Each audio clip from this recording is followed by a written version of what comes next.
mga BS! My name is Orly. Ako si Tantan. And we are your best friends! And welcome back ulit sa aming channel. Yes, nandito tayo ngayon sa kahabaan ng South Luzon Expressway. Yes. At kung bakit nga ba sasabihin nga ni Miss Kitty, Miss Kitty. Yes, mapunta tayo sa Mahayhay. Mahayhay at of course, i-break in namin yung kotse Yes. ko. Si Baby Snow. Si Snow, yes. Nakakatuwing. Sasabihan niya ni Miss Kitty. Ano ng mosquito, Miss Kitty. Miss Kitty. So, So, stop over muna tayo dito sa Stopover. Lex. Para kumain din at saka tumingin ng mga outlet store, ganyan. Oo, sabi mo tayo mga chichirya para, di ba syempre pag bumabiyahe ka, masarap yung may inumuya ka, may Yes, iniinom, yes. di Kasi ba? umuulan din siya. Lakas ng ulan. Yes, at sure, of course, makakasama natin mamaya ang mga friends natin sa Beck Squad. Nandiyan si Tammy Brown, si Petit, And at saka Becky si Bello. Yes. Yan. So abangan nyo yung aming eksena dyan, di ba? Syempre sinabi natin, lagi tayong meron ng mga out of town, yung medyo malalapit lang. Yes. At saka excited ako kung anong feeling pag dinrive natin si Snow ng malayo. Oo, kung matagtag ba o hindi. Oo, kasi parang ang ETA natin parang from QC to Mahayhay is makakulang-kulang 4 hours di ba? Depende pa po yun sa traffic sa San Pablo. Kaya guys, mahaba-habang biyahihan ito. Kaya At let's mahaba-habang kainan, di ba? kainan? Oo, kainan. For sure, magugutom ka Nagbaon kasi ka ikaw na kakain magdadrive. sa'yo. Charot. So, see you mga BL. Yes! See you later. See you!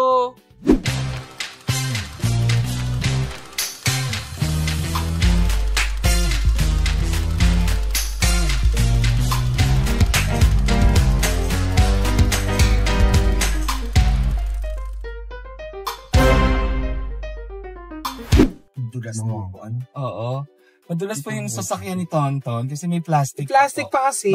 Ba't hindi mo pa tinatanggal? Hindi pa kasi may gagawin pa ako. Yung parang ASMR. Diba? So ito po yung aming unang Road trip trip! sa bagong sasakyan ni Tonton. Aha, saan tayo pupunta? Pero kasunod naman po yung sasakyan ko para Convoy. In-experience lang natin tong sasakyan ni Tonton. Dahan-dahan.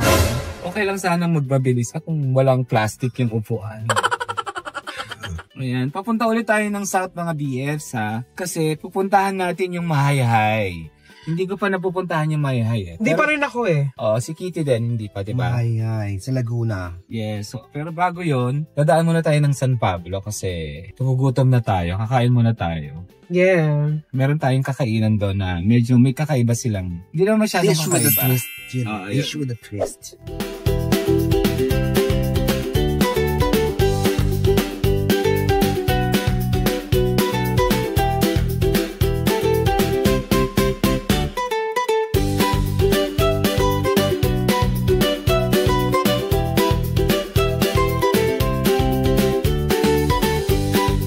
Nandito na tayo sa San Pablo, guys! Lapit na.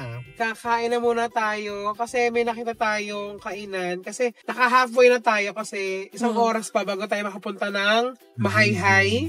So, from San Pablo. Saan? From here sa San Pablo, papuntang Mahayhay, dadaan pa tayo ng Lili, Nagcarlan. Yes. So, kakain muna tayo bago tayo dumiretso doon. Sa may Sampaloc Lake. Ay, nakapag-Sampaloc Lake na tayo kasama natin si Tammy. Yes. Kasi di ba naging best friend siya ng isang buwan. Dinala niya tayo dito. Sampaloc Lake. Itong lake dito, dapat makita natin yung iba din. 7 lakes. Ano ba kakainin natin? May nakita Meron daw doon parang sinigang na kakaiba. ube yung niya. Siguro hindi gabi ang ginamit niya, kundi ube. Or, di ba merong gabi na kulay violet din? Hindi natin sure. Let's just check. Ito na yata yun. Ayan. Ayan, tingnan mo! Sampaloc Lake. Nakakamiss! Wow. Hindi, nagpunta na kasi tayo dito. Medyo pa rin, di ba? Parang 2023 o 22, ganon. Hoy, alam mo, may nakilala ko dito, di ba? Nung nag-Sampaloc Lake tayo. Oh, ano nangyari? Yun yung pinicturean pa natin, tapos minayday mo ako, Tonto. Natatandaan. Ay, oo. Yung sabi niya, yung girlfriend, tinabura yung picture. Picture. Hindi. Nag-chat pa rin siya. Baka wala na sila yung girlfriend niya. Ganda mo kasi sisi. Daw. Alam niyang milyonarya ka. Dito na tayo, guys. Kain muna tayo. Yan na. First time ng baby ko dito. Ang ganda na sa Palok Lake, no? Eto, puno yan sa palok. Marami kainan kasi nagiging tambayan to paghapon, baby. Sa gabi marami. Yes. Mga 5 or 6 ang daming kainan. Yes! Ayan, so guys, yung pupuntahan dapat nating kainan na may ube na sinigang ay sarado na po. Oo, parang ano na siya, inasal. Mga kasad naman. Pero sa this time, itatry na lang natin yung isa pa sa mga sikat dito sa San Pablo, yung barbecue na sikat dito sa San Pablo, yung parang 3.7, yung dating presyo ng barbecue, parang 7 pesos 7 pesos? Oo. Hanggang ngayon? Hindi ko nga alam pero yun pa rin ang tawag nila. Pero siyempre, nagtaas na ng presyo. Hanapin natin ngayon. So, ito na yung plaza, guys. Dito na tayo. Hanapin natin yung 7-3 na kainan. Sabi naman ng iba nating kakilala na nagpupunta ng San Pablo, Hello Kitty na yata. Parang Yung sa pangalan? Kitty. Hello Kitty. Alam mo, nagkaroon kami dati. Sausages na lang mga. Parang 12 pesos yung barbecue, tas 10 pesos yung kanin.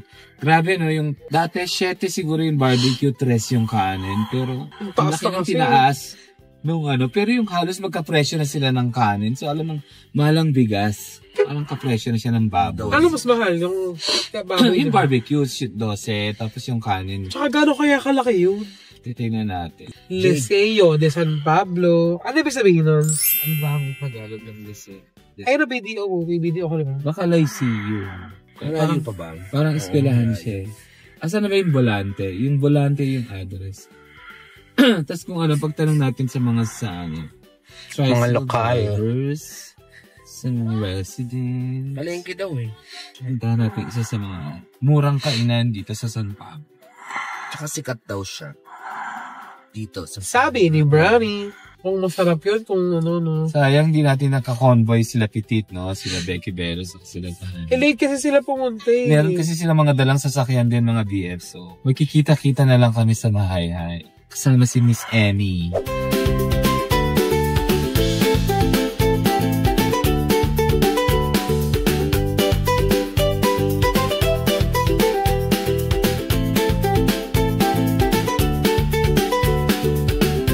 Guys, nandito na tayo ngayon sa 7-3 na ngayon ay 17-12. 7-12 na siya. So, ito yung kanilang 17. Papakita mo yung worth ng...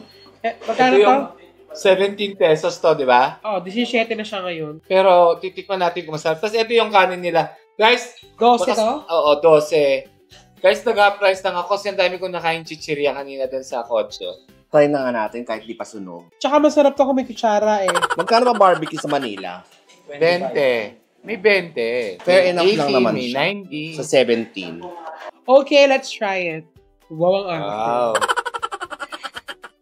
Hindi siya pantay-pantay ng ano. Minsan makaka-jackpot ka ng matatabao. Tsaka ang sausawan nila, ikaw ang gagawa. At saka may libreng sabaw. Asan na yung sabaw, ate? Let's try. Masarap. Siya masarap. Ako Kaya mataba. lang, mabibitin ka. Order ka talaga. Siguro sa isang kainan, mga 3-4, no? Sabaw ng ano yan? Maganit. Maganit yung nakain. Makabiruin nyo yun, di ba? From 7-3, naging 8-4. So ngayon, 17. 17-12 na yung presyo niya. So, isipin matagal na siya. Saka pag inano mo naman din, tinan mo shape.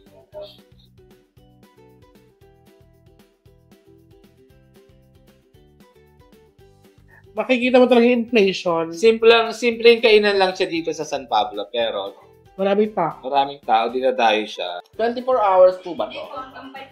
Oh. Ano oras mo alas 6 ng umaga hanggang alas 5 lang siya ng hapon. Negosyo ng nanay ko dati yung Kasi barbecue. mabibiting ka talaga sa tatlo.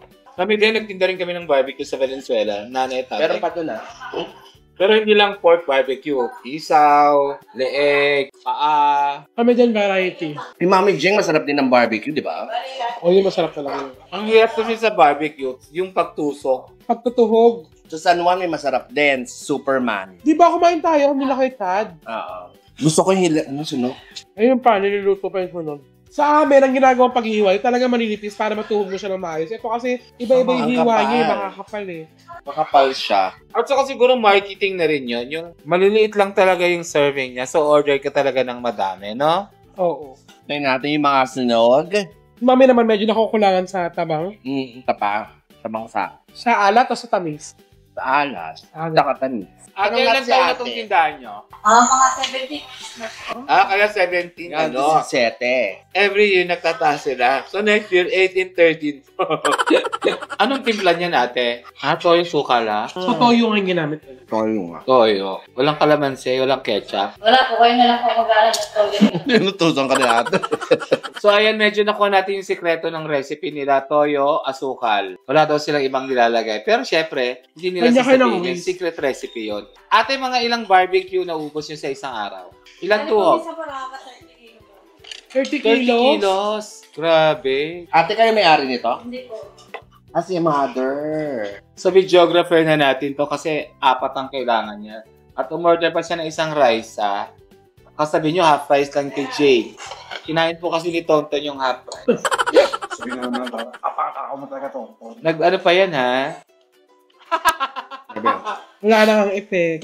So, ayan mga DS, pag nandito kayo sa San Pablo, try nyo pumunta. bisitahin nyo rin itong 7-3. Na naging 8-4 na ngayon, 17-12 na. 17 pesos yung barbecue, saka 12 pesos yung kanin. At kayo na po ang mag-judge. Pero, masarap din naman siya. Although, nakulangan lang si Kiki ng konting toyo, konting alat pala dun sa barbecue. Pero siyempre, 17 pesos lang siya, so hindi tayo pwede umarte. Diba? Pero yun nga sabi ko kanina kay Tonton, baka yun yung marketing strategy niya. Kasi feeling ko mabibitin ka talaga. Kung sanay kang mag-ulam, marami kasing Pilipino na minsan yung isang Actually, barbecue, nakita ko kasya yun. na to sa isang kanin eh. Ako hindi. Yun ang laging. Ako yun yung malakas ako mag-unang. Kaya nga nagusto yung Only Rice, di ba? Parang napanood ko yung yung reels ni Scarlett, yung mga pamangkin niya. Isang Mang inasal? Sa mang inasal, isang manok lang. Nakailang kanin ka na? Pangatlo. Ikaw, tatlo. Ganon. May mga ganun, yung makanin. Parang siya, kanin lang siya. Sa tanghali, soft drinks, kanin, barbecue, salt. Yeah. Saka huwag kayo may expect na maganda dito, mga BS kasi nakita niyo naman kanina. Parang lang siya. Ayan, may mga nakatambak na uling, yan yung mga ginagamit nila. Pero nakaayos. Oo, pero may CR naman sila dyan kung iihi kayo. Saka open, talaga siya, Open air. ground. Saka, kung Al fresco. medyo, kung medyo mahangin yung papasok yung hangin, medyo mangangamoy uling kayo. Ay, Inihaw. Ay, ang dami pa pala eh. Ilan ba yan? Ilan ba yung unang sinerve? Ang dami pa pala eh. Okay. Parang ni mother. Nakakatawa. Ay, stick na lang, bilangin na lang. Hindi, baka 15 lang kasi to. Ang in-order 25, kaya akala ko, okay na yan. Okay na yan, 35. Okay na po to. Meron pa ba? Akin, Kitty. Hindi rin yung Para to sa jowa ni Miss O. Pakita mo yung jowa ni Miss O. Uy, baka sabihin ni Orville, inaagaw ko yung jowa niya. Okay na, thank you. Thank you. Kaya naman papakainin na natin si Dan. Kinuha po natin siya magdadrive dun sa kotse ko. Jowa ni Miss O. Naka-convoy po kasi siya. At saka si Jay. Kakain muna sila mga BFs, ha? Siyempre pag long drive, hindi kaya ni Miss O mag-long drive. Kaya ako mag-drive. At saka siyempre, pag break-in, Malayuan talaga, di ba? Ang break-in ba ng Ford is gaano kaano? Ay ilang miles? 2,000. Kasi yung ibang kotse 1,000 lang. Hindi. Na-experience ko rin yung sa Toyota ko Sa Toyota 1,000 lang. 1,000, Nakakailang ka na ba? 375. Malayo pa. Malayo pa. Pero after ng 2,000 miles, saka mo na siya Change oil siguro. Oil kagad. Diesel to, di ba? Diesel, yes. Mas mura ba ang diesel kaysa sa gas? Tanong natin ng expert. Mas Mas mura nga ang diesel. Kaya nga nagdi-diesel sila para mapamura sila sa gas. Anong pinakamahal na gas? Yung pang racing. Kulay blue. Ang tawag sa ganung gas? Premium na. Premium gasoline. Yung pang racing, gano'n. Zigzag na po yung road. Dalitawan. Papunta tayo ng sa madadaanan natin is Nagcarlan, Liliw, yan papuntang Liliwag mo sana Grabe yun. isipin. Sabi yung Corbada. Ito tsaka Quezon may mga ganito, di ba? Bitukang manok. Sa Quezon yung bituka. Papunta na ng yun. Infanta, Atimonan, yan. Sa mga dulo. Ikaw ba si Perel? Sabi nga nila, papunta na tayong Encantadia. Bundok na siya. Ikaw, Kitty, kung magkakakotse ka, anong bibilin mo? Gusto ko talaga yung Honda Civic na bagay, mukhang race. Ay, maganda. Kasi yun ang bakit yun? Sobrang pogi na Civic. Pang Panghatak sa mga boys. Diba? Pero syempre, wala talaga sa sistema kung mag-drive. Mahal ang gas ng Honda Civic, ang gasolina. Same lang sa'yo. So unleaded lang. Unleaded, yes. Mura na. Alam mo, ang bongga sa ang laki lang natitipid mo. Pag may kotse ka, sabi nga nila, hindi na yon luho yung pagkaroon ng kotse ngayon. Necessity na din. Yes. Sa sobrang traffic, pagka nagmamadali ka, diba? Kasi parang kino-compute ko, usually po mga BFs, ang full tank ko, 2,000. Mga pinaka mabilis ko nagagamit, 7 days. Pinaka matagal, 12 days. Kesa mag-grab ka. Oo, yung hassle na mag-aabang ka ng taxi, lalo na ngayon pag maulan, di ba? Minsan ang ang hassle lang sa kotse, pag napuno na yung parking ng mga mall, saka yung pupuntahan mo, wala kang mahanap na parking. Pag gano'n nag-ano ko, valet ako eh. At saka yung pag mainit, di ba? Kailangan mo na umalis. Mainit pa yung kotse, pero wala kang magawa. Bubuksan mo na siya, papasok ka na sa loob. Kaya, yun ang isa sa nagustuhan kong features ng kotse nito. Yes! Yung kahit nasa loob ka pa ng bahay, May-on mo na siya. May-on mo na yung aircon. Pagpasok mo, malamig. Di ba yung aircon ni Jewel sa bahay niya, naka-wifi din, na-i-on niya rin? Oo. So yun ang so, mga yun talagang ngayon added sigurang features puso. ng mga gamit. Remote. Ano kaya ginagawa? Yung comfort, no? Lalo na kung uwi ka ng tanghali o kaya umaga, mga alas 8, 9, buksan mo na yung aircon sa kwarto mo. Pagdating mo, ay, fresh na, no? Oo. Ang maganda ron, 300 meters. bigla may nag-aya sa'yo. Tapos makakalimutan mo na kabukas na pala yung aircon mo.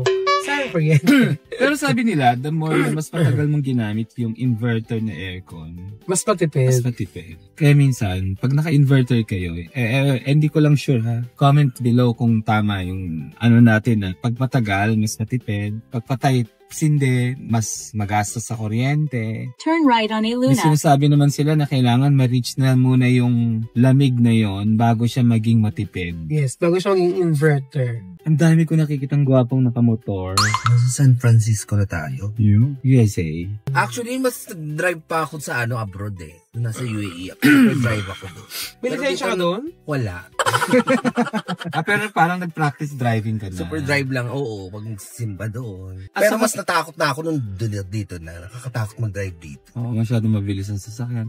At saka sa Saudi, mura ang gasolina. Yes. Ewan ko lang ngayon na. That time, mas mura pa ang gas sa tubig. Doon? Ay, ang buong ganun ah. Yes.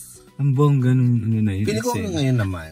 Oo, hanggang ngayon, mas pagmura. Ewan ko, hindi naman ako nagbayad nung Paano mo naman nasabi? Hindi ba, bibili ka ba ng bottled water, di ba? Taray, no? Talagang mas mahal ang tubig kaysa sa gasolina. Kasi mas maraming pinoproduce na gasolina kaysa sa tubig. Ganun ba't kaya sa Singapore ang mahal ng tubig? O mahal talaga kasi sa Singapore, no? Mahal kasi ang cost of living ng Singapore. Which is bongga for them. At saka yung lupa nila, basura dati, di ba? I mean, yung ginagawang... In 300 meters. Yung basura nila ginagawang lupa. Recycle. Galing. Medyo madilim dito sa Laguna. Siguro ulan. Hindi, tsaka sa Maynila din. Umalis tayo ng umuulan eh. Oo. Hindi ko alam kung may bagyo or ano. Sa bagay, tagbagyo na naman mga BFs, no? So, ingat-ingat kayo sa mga sakit. Kaya pag lalabas kayo, meron kayong dapat baon na payong, sombrero, extra damit, kapote, bota.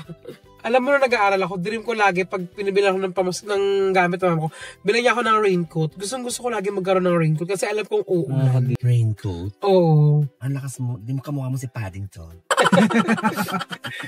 Kapote. Ako din. Yung bata tayo, diba lagi tayo may kapote. Kompleto yan. Meron kayo? Ako may kapote. Siyempre wala kaming pambili, diba? So, dinidim ko sana may kapote ako, sana may kamote. Diba? Tapos ang bag mo pa nung bata kayo, digulong. Nasa labas nun yung kapote sa may pocket Turn sa left labas. on Lopez Haina. At saka ngayon mga BS, kailangan nyo talaga ang kapote. Dahil tumataas na naman po ang HIV.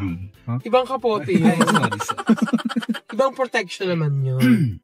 Ano ba yung mga longest road trip natin? Work or not, non-work related? Ako ang pinakamahaba, ang kasama ko pa noon, and sila si Donita, Ilocos. Isang branch ng Chowking. Nakalimutan ko na pangalan. Regular client ni Donita, mag-asawa. May-ari sila ng Chowking sa, hindi ko alam kung vegan or lawag. Pinuntahan namin yon by bus. Kaming 4. Marami kami, parang may makakasama silang mga jowa. Tapos sinama nila ako as PA nila. Nag-commute. In 100 nag-bus meters, lang kami. turn left. Tapos nagpunta pa kami ng Pagudpod. Doon nga ako unang nakapag-zipline. Yan. Sa Hanas? Sa Hanas. So, Na-enjoy mo yung zipline? Oo, kasi left. first time ko, kaya hindi na ako natakot sa zipline. Kumbaga, Ang haba, no? mahaba. Yung parang bundok muna yung dadaanan ng zipline, tapos biglang dagat na. Yun. At saka first time ko sa Ilocos noon, kaya na-enjoy ko yung road trip na yun. Pareho din tayo. Ako na college din Pagudpod. Yung mga barkada ko nung college. FX lang kami. So, parang 13 hours ba yun? Oo, ang haba ng Pagudpod pagudpod. kami. Kaya totoo talaga yung pagudpod. Pagod ka na, pudpud pa yung puwet mo. Pagudpud. Puwet sa puwet. Tapos yung pinaka-latest yung sa Isabela. Malayo din yun, di ba? Sino kasama mo? Tayo. Ano ginawa natin doon? Yung racket mo. Bakit na nag-vlog tayo kila Isabel. Pero mas malaki pa rin ng pagudpud kaysa sa Isabel. Yes. Ay, Santa Cruz to. Hometown ng Padir yan Santa Cruz. Ito. Na ikaw ay marating. First road trip ko, Baguio. Kasama ko yung pisang ko si Tala, tsaka yung si Ate Ann, kaibigan namin. longest? Baguio, yung road trip lang nung first time ko. Ako hindi naman Hindi first time. work-related. Hindi naman first time yung Nag-Baguio din kami, nag-bus din kami ng Baguio. Ako ilang beses akong nag-bus sa Baguio, pati sa Sagada. Nag-bus pala ako papuntang Sagada, although 2 bus yun. Maganoon tayo yung sleeper bus. Actually, plano na namin yun. Matagal na natin plano sleeper yun. Bus. Sa Baguio, To Baguio. Tapos gusto ko mag-Sagada tayo. Experience yung Sagada, napakasarap, napakalamig. Sobrang lamig. Paano? Sobrang lamig. Ano ba naaalala mo sa Sagada? Si Louie. Okay. Yay! Si Louie. Nag-asawa na siya. May enjoy yung dalawa yon kasi may mga bit-bit kayo. May enjoy. Sabi nila pag nag-Baguio daw, di ba? Nagkakahiwalay. Totoo ba yun? Ano ba nangyari? Hindi naman totoo. Oo, no? Nagkahiwalay kami, pero yung ibang gusto kong dali ng Baguio, nagkahiwalay pa rin naman kami kahit hindi ko pa dinadala ng Baguio. Hindi na totoo yun. Oo nga, ba't kaya nagkahiwalay nun? Lagi mo naman siyang nabibigyan ng pagkain. Saan Pinapadalan mo, di ba? Kahit absent siya. Ayan, ano ba yun? Ayan na! Dahan-dahan mo muna sa stand. Yee! Nasa mahay na tayo.